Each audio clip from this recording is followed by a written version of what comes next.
Soir, les yeux bien ouverts vous emmène ce soir au Musée des Beaux-Arts de Rouen pour une première en France, une exposition concoctée par le public. Vous en faites peut-être partie. Elle a débuté aujourd'hui. Des milliers de visiteurs ont voté pour choisir des tableaux qui se trouvaient dans les réserves et qu'ils voulaient voir exposés. C'est parti pour la visite. Devenir un quasi-commissaire d'exposition, une opportunité que le Musée des Beaux-Arts a offert au public. 17 000 personnes ont voté pour des œuvres issues des réserves et qu'elles voulaient voir exposées. Les 20 tableaux qui ont remporté le plus de suffrages sont ici, dans la chambre des visiteurs. Depuis 2012, c'est une personnalité qui était invitée à faire ses choix. Christian Lacroix, Laure Adler ou encore Agnès Jaoui ont pu ainsi fouiller dans les réserves. Cette année, la parole a été donnée au public. C'est une part, je dirais, aux citoyens de choix. Il ne faut pas oublier que c'est des collections publiques, donc c'est les impôts qui permettent de conserver ces biens pour l'éternité. Ce sont des biens qui sont inaliénables, qui ne seront jamais vendus, mais il faut aussi pouvoir les regarder de temps en temps et pas simplement confier le choix à un expert qui déciderait à votre place.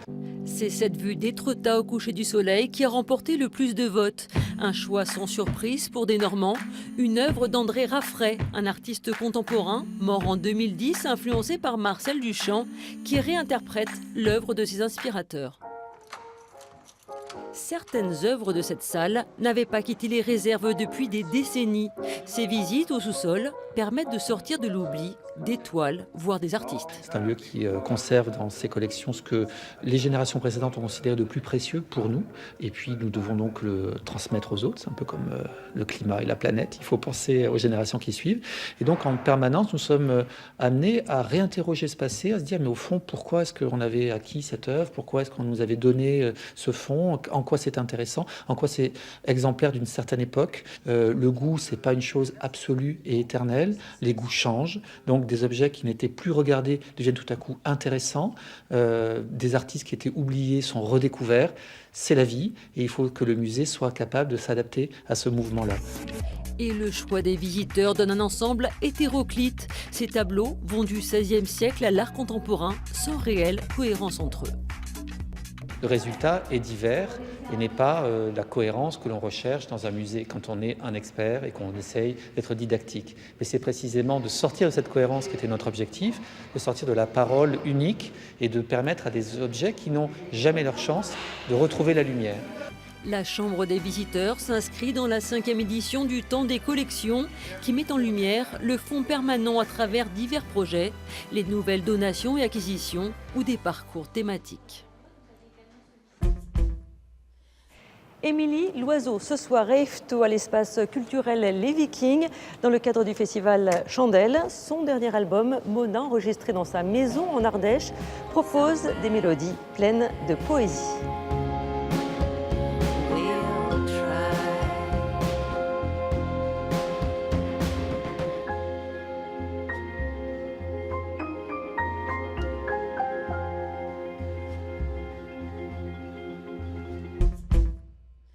Le Fort de Tourneville au Havre s'intéresse à la réduction des déchets avec le salon Réinventif. Atelier bricolage, vente d'objets, mais aussi performance d'artistes avec notamment le plasticien Cyril Plath. Il va créer pendant 3 jours une œuvre collaborative avec des matériaux recyclés. Donc le public va passer sur l'atelier, réaliser des modules en carton, découpés avec des ciseaux cutter. Et chaque participant va construire un module. Et ce qui donnera au final une œuvre que j'ai nommée Space Invaders. Donc c'est un jeu vidéo qui veut dire les envahisseurs de l'espace. C'est un jeu vidéo des années 80.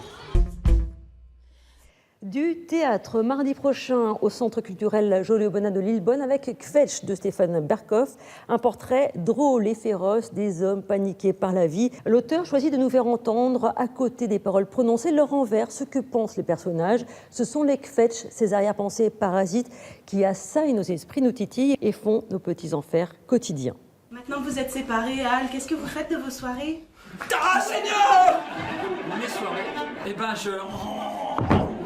je reste enfermé chez moi et je pleure, je fume en crevé, je me cure le nez, je regarde la télé jusqu'à ce que je tombe de sommeil avec une bouteille de scotch à la main, je crie, je prends du Valium, je songe à l'overdose. Mes soirées, bon ben Quelle question idiote à poser à un homme qui est séparé! Culture et cuisine s'associent ce week-end au Moulin de Lauviers. Alors au programme de Au Four et au Moulin, un salon de livres de cuisine, mais également des lectures de contes et du théâtre de rue avec musique d'assiette.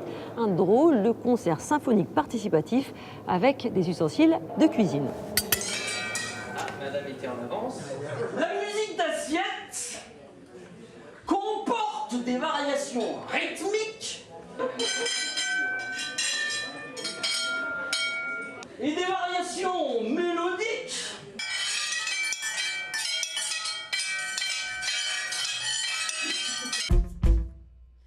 Pour les amoureux du cinéma, une grande vente aux enchères d'affiches de collection à l'Omnia de Rouen. C'est mercredi prochain avec 200 lots d'affiches anciennes et récentes.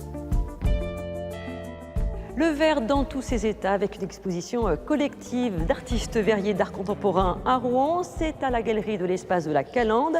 L'occasion aussi de découvrir un vaste panel de techniques utilisées. Il y a des choses étranges ici. La semaine prochaine, vous retrouverez Béatrice Rabel au théâtre de l'Almenra à Rouen. Bonne soirée, bon week-end et surtout gardez les yeux bien ouverts.